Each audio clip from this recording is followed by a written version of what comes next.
Good afternoon. I am Specialist Lieutenant Kim Better, Michigan State Police Public Information Officer. Thank you for joining us for this afternoon's news conference. Joining us today is Governor Gretchen Whitmer, Colonel James F. Grady II, Director of the Michigan State Police, James Deere, ATF Special Agent in charge for Michigan, FBI Acting Special Agent in charge Reuben Coleman, Sheriff Chris Swanson, Genesee County Sheriff, and Chief William Rennie, Grand Blanc Township Police Department. Thank you. I'm here as governor to bring the full support of the entire state of Michigan to this community. I want to thank all of our local law enforcement, state police, federal agents for their swift response. I want to thank local fire and EMS and medical providers for saving lives and caring for those who are still fighting for their lives in the hospital.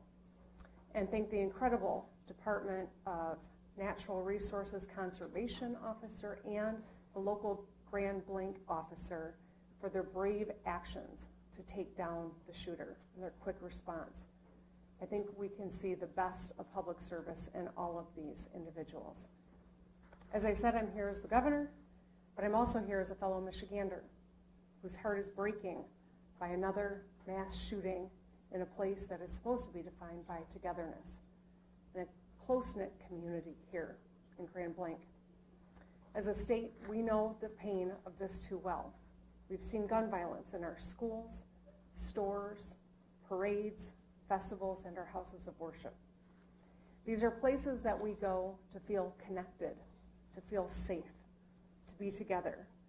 But today, this place has been shattered by bullets and broken glass. And this might be a familiar pain, but it hurts all the same. Every time. We cannot keep living our lives like this. I know that this community is reeling right now, but I want you to know that the state of Michigan has your back. Your grief is our grief. I ordered flags lowered statewide, and I spoke with President Trump yesterday, who wanted to share his condolences. We will be here every step of the way and coordinate a full response with our local and federal partners. Folks here at the township, at every level, we're working closely together. And there's one thing I know about Michiganders, is that we get through hard things together, and that's who we are. That's how the good people here at the Grand Blanc Church of Jesus Christ of Latter-day Saints live their lives. They worship together, they sing together, and they serve together. And that's why I was so proud to see powerful statements from interfaith leaders across Michigan denouncing this attack on a house of worship. They grieved for this congregation as though it was their own. They spoke with one voice for the basic principle that we all believe in, that you should be able to pray in peace in our state no matter who you are. I know that in the hours and days ahead, we will see the best of Michigan. We will see neighbors being neighborly, checking in with a call, bringing over some food, or offering a hug. We'll see medical providers work hard to save lives and treat those in need, with scars both seen and unseen. We will see this congregation unite and rally together like never before and continue worshiping together, singing together, and serving together. Because that's who Michiganders are. We will stay in close contact and continue to work together. Now, like everyone I know, we have lots of questions. How could this happen? What created this moment? Why? And that's motivated by a genuine motivation to understand, to learn, to prevent in the future. But I want to caution everyone. While we are working hard, while the good men and women who are working hard are doing so with due diligence at this juncture, speculation is unhelpful and it can be downright dangerous. So just ask that people lower the temperature of rhetoric. Keep your loved ones close and keep this community close to your hearts. Let's keep doing the work together. Let's be kind and let's love our neighbors. Thank you, and now I'd like to introduce the head of the Michigan State Police, Colonel James Grady. Thank you, Governor, and Good afternoon.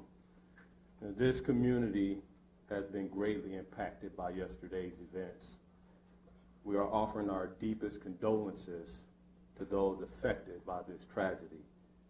This horrific event is something that this community has never experienced.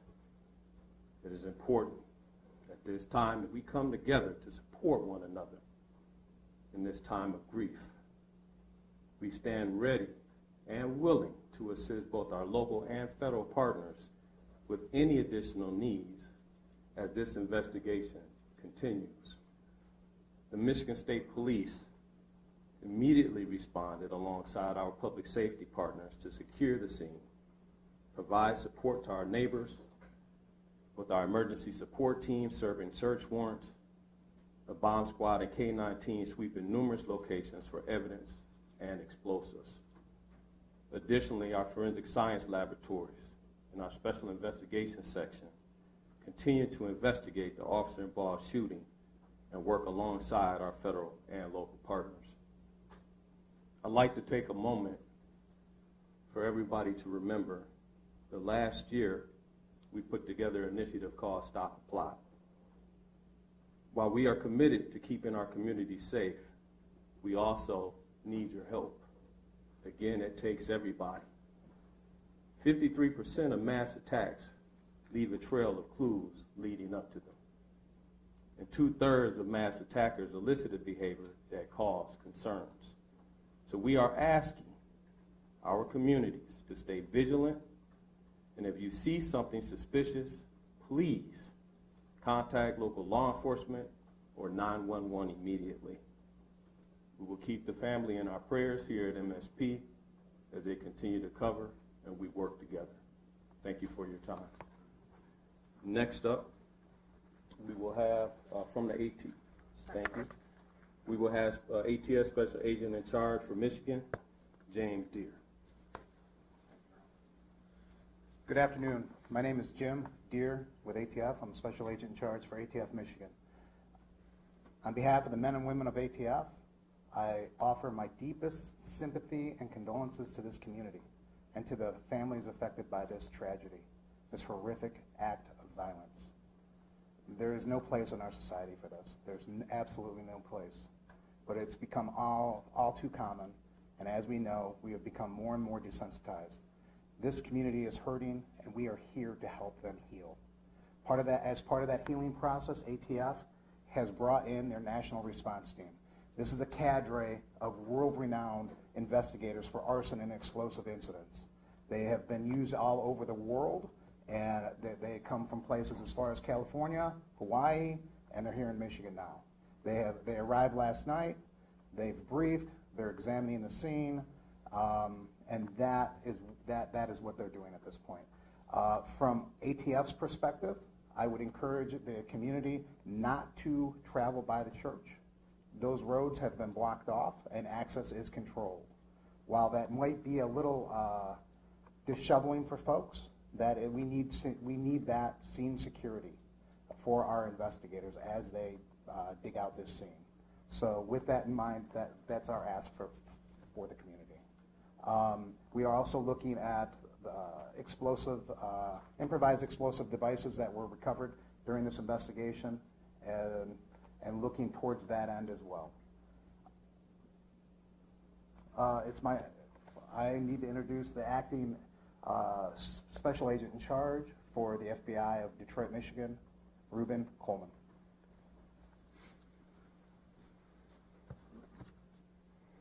My name is Ruben Coleman. I'm acting Special Agent in Charge of FBI Detroit Field Office, which represents the entire state.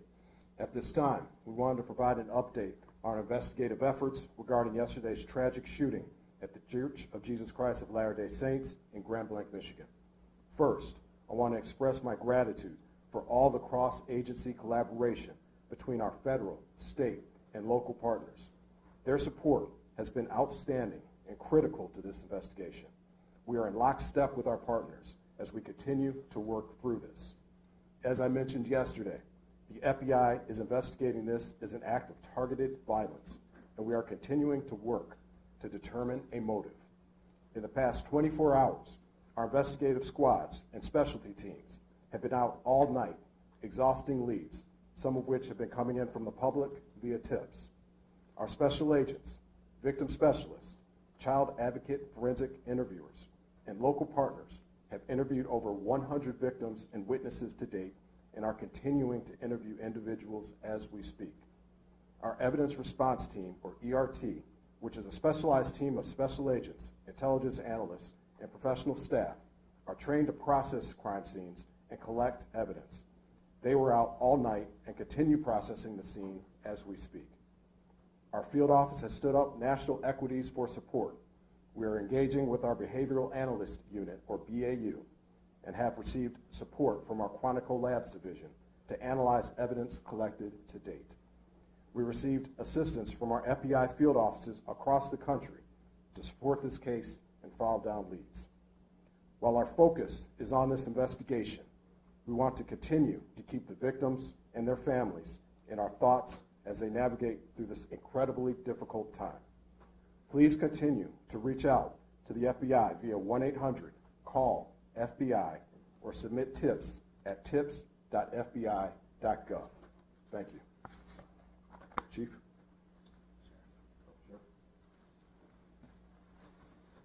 You prepare in peace to perform in chaos. I saw it live.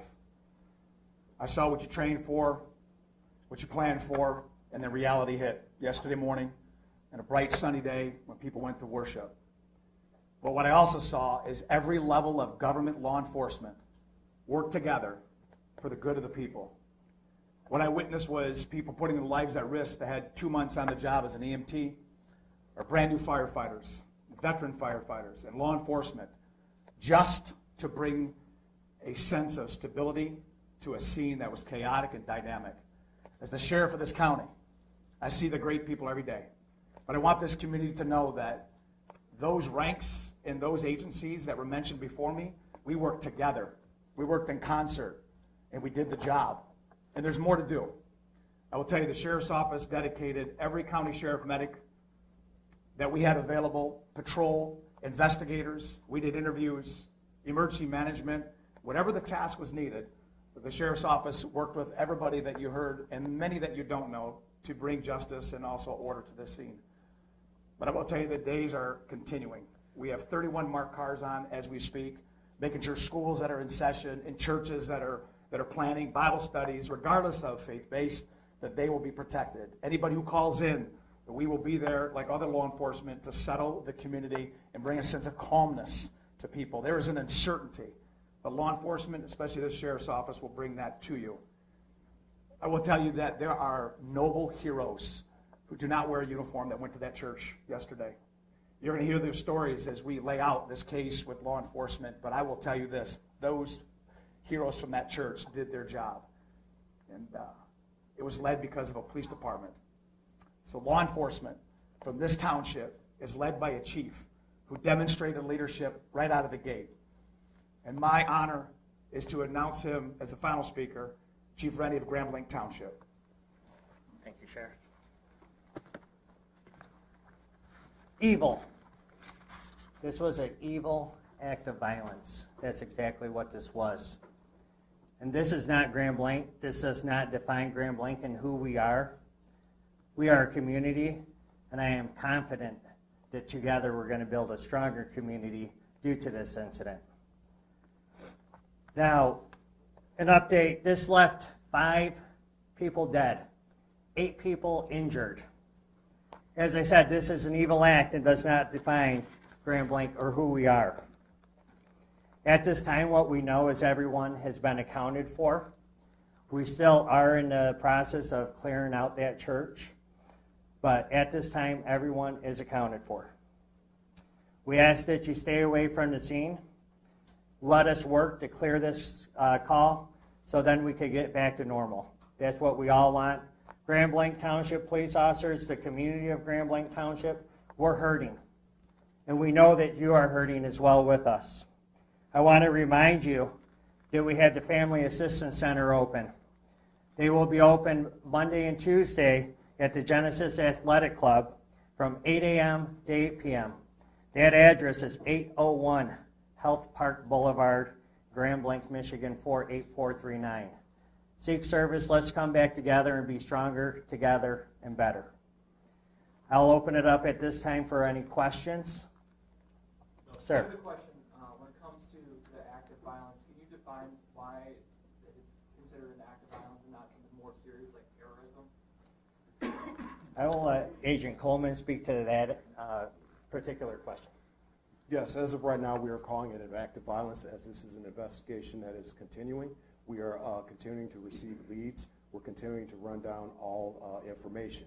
And once we're able to ascertain definitively what we have, that's when we'll make those statements. But as of right now, this is an act of violence. Thank you. Can I follow up on that, please? You called this an act of targeted violence. Can you tell us who you believe the target was? A specific person, the LDS Church, another group? Well, as of right now, again, as this is an ongoing investigation, what I would say is when I say targeted violence, I mean targeted within our state and within our community. Right now, what we are here for are the families and the victims, and we're going to work diligently in order to make sure we can bring closure for them as well.